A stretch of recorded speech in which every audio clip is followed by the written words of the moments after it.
LDBC. This is your boy, Coach Shelton Harrison. You're live on the Coach Shelton Harrison Boxing and MMA Show live. And folks, I'm just, here's the video that I promised y'all, okay? Here's a video. Hey, I'm walking out here at night. Walking out here at night in the country. I know some of you dudes are scared. Woo! See, Coach Shelton Harrison ain't afraid. I make a video anywhere. I made a video on a four-wheeler. I'm going to make a video on a motorcycle. Listen, Coach is crazy. But y'all, let's talk about really and truly what Holly Holm need to do. The things that I know for a fact that I've been saying this now for the last 3 fights that she needed to do. And I'm going to tell you this. Some of y'all not going to like this. Some of y'all not going to like this, okay? First thing Holly Holm need to do, okay? I don't think she need to necessarily fire Mike Winkeljohn because that's who she been with forever. I don't think so because I think he really is a great coach. I just don't think that he is really that skilled at wrestling. I don't think that. I don't think he's as skilled as he need to be at wrestling, and I don't think that he can teach her the grappling fundamentals that she needs. You see, because one thing I realized, Holly Holm started off in kickboxing. And to me, I've always said that Holly Holm is a kickboxer that does MMA. Sorry, that's just the way that is. She's a kickboxer that does MMA. And many of y'all not going to get with that, but people, that's the truth. That's the honest to God truth. She is a kickboxer that does MMA. People, you can like that, don't like it, you can sit down, you can listen to it, but that's the best truth going today, okay? And I think, man, that their relationship and their bond is so good that she really don't want to go outside of that arena, if you know what I mean. But if I'm Mike Winkeljohn, the first thing, because I blame him for this, I really do, and the first thing I'm going to do, Holly Holm is going to be grappling. She'll be doing that grapple quest. Like a lot of the fighters do, they do grapple quests. They do submissions. They do all of that stuff. They do those tournaments, those grapple quest tournaments. They do those. And those, to me, is a good breeding ground to help fighters that struggle in wrestling. And she need to be doing that. She need to be doing it. She need to be doing it every chance she get. I would have Holly Holm in an amateur wrestling circuit. They have those. Holly Holm, that's what she'll be doing. See, it wouldn't be none of this stand-up kickboxing because, see, what's happening is fighters like the Bullet, they catch on very fast. The Bullet can adjust. See, I keep telling y'all that if Amanda Nunes, if that fight had to win 5 rounds, the Bullet would have beat her. Because I think the Bullet is underrated for her adjustment ability. She adjusts very well. And she adjusted how she figured it out. Not only, they studied the tape. They studied Holly Holm. The Bullet figured that crap out, man. She already figured it out after round 1. She was like, oh, Holly Holm don't have a ground game. She's not going to take me to the ground. So what did the Bullet do? She grappled her. And what did she do? When she got a hold of Holly Holm, she controlled the situation. And see, Holly Holm don't have a defense for somebody that can grab her. It's the same thing that happened while she lost to Miesha Tate. It's really, really simple. Miesha Tate grappled Holly Holm from these crazy angles. And Holly Holm ain't used to that. She's not used to being grappled from those crazy angles. So guess what? She fell victim to a rear naked choke by Miesha Tate. Somebody truly and honestly, if Holly Holm knew how to wrestle, Miesha Tate not even on Holly Holm level. I'm just telling you now. See, Miesha Tate, all these other fighters, they have a third wheel to fall back on. Holly Holm don't have that. You see, what Shevchenko did, she took away the kicking and the striking of Holly Holm. She made Holly Holm reluctant to throw those darn punches and those kicks. And I tell you what, after Holly Holm got caught with a couple of those right hands, guess what? She stopped throwing all those kicks and punches. Well, you got Holly Holm beat because now guess what happens? What does she have to fall back on? Because she's not going to try to grab you. So what is she going to do?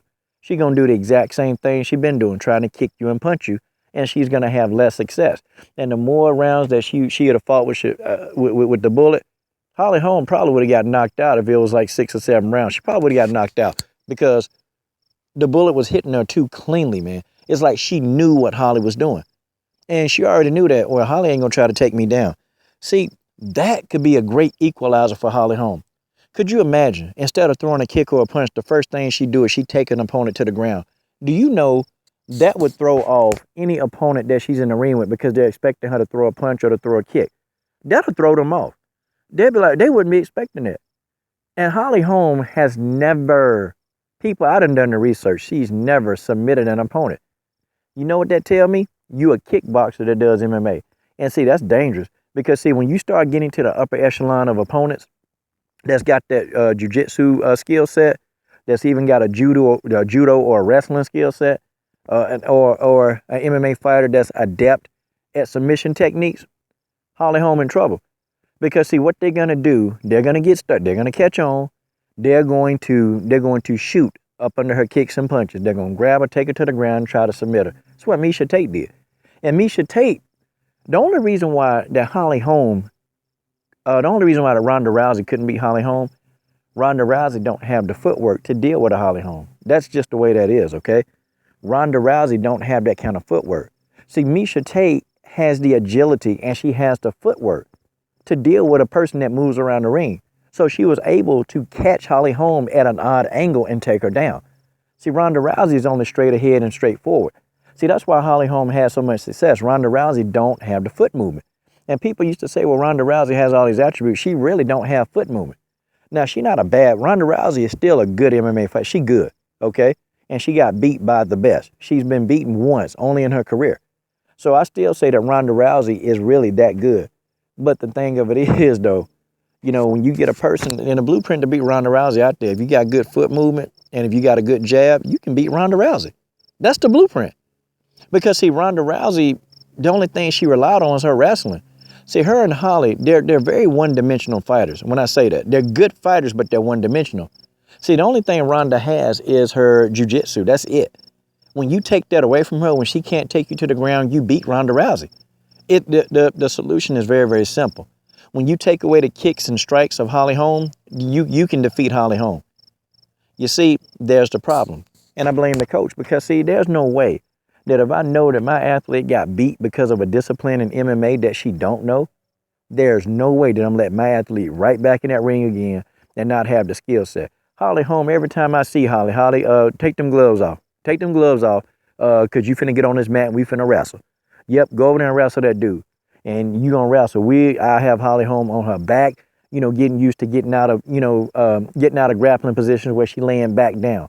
I have her on her stomach, getting used to getting out of submission holds. I have her in rear naked chokes, getting used to breaking those naked chokes. I have her in arm bar submission, getting her used to doing things that she's uncomfortable with doing. See, that's the problem. She's uncomfortable wrestling. She's uncomfortable on the ground. So guess what? She never like to take the fight to the ground. You see, with an athlete like Holly Holm, to me, it's a beast. Okay, she a beast. She is a beast, and she can get the job done. But the problem is, whether it's a coaching, they don't want to take the time to get this girl adept at the wrestling part of it. She's still trying to kickbox. And in the octagon, that's not going to work. Now, if this is Muay Thai or kickboxing, Holly Holm would be undefeated. I mean, she really would be undefeated. But see, in the octagon, it don't work.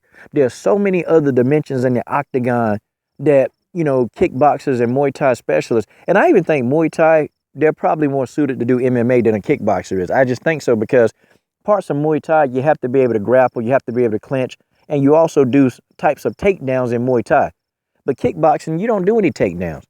And I'm telling y'all, she looked like a kickboxer in an MMA ring. That's all it is, okay? You can come on here, you can say, well, coach, you just hating on Holly. I'm not hating on Holly because I'm a Holly Holm fan, remember? I'm the guy that called ESPN 12 times and got dogged. She got on there. They gave her an interview 5 days later after Coach Shelton Harrison called ESPN 12 times. So don't come on here and say that I'm hating on Holly Holm. Listen, man, I want to see her improve, and I hated seeing her in that post-fight. I hated seeing that because I know she's a good person, man. And I hate the way that the UFC, I hate the way they treated this girl. They treated Holly Holm like crap. They treated Holly Holm like yesterday's old trash. They took a dump on Holly. They didn't give Holly the rematch with Miesha Tate. That pissed me off because Holly Holm really deserved that rematch and she didn't get it. And I told y'all she was never going to get a rematch because, why? Because Holly Holm won't bend over. She won't do the things that, you know, that the normal world's going to do. She's got respect for herself. And no self-respecting woman is going to degrade herself for a title shot. And I don't think Holly Holm was willing to do that. And I can't blame the woman. Okay? But see, now, what Winklejohn, they're going to have to do, they're going to have to take the judges out of the fight. And Holly Holm is going to have to win these fights decisively. She's going to have to start learning how to submit and knocking these girls out. And that's the only way. Because I'm going to tell you, as soon as Holly Holm get more momentum and if she come back up, she not going to get them title shots. They ain't going to give it to her.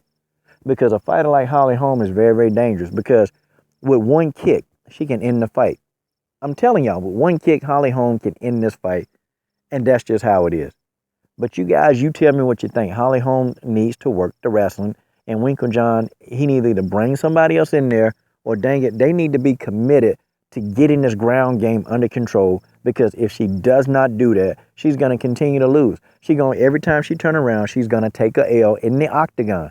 That's what's going to happen, people. She will lose again if this is not addressed.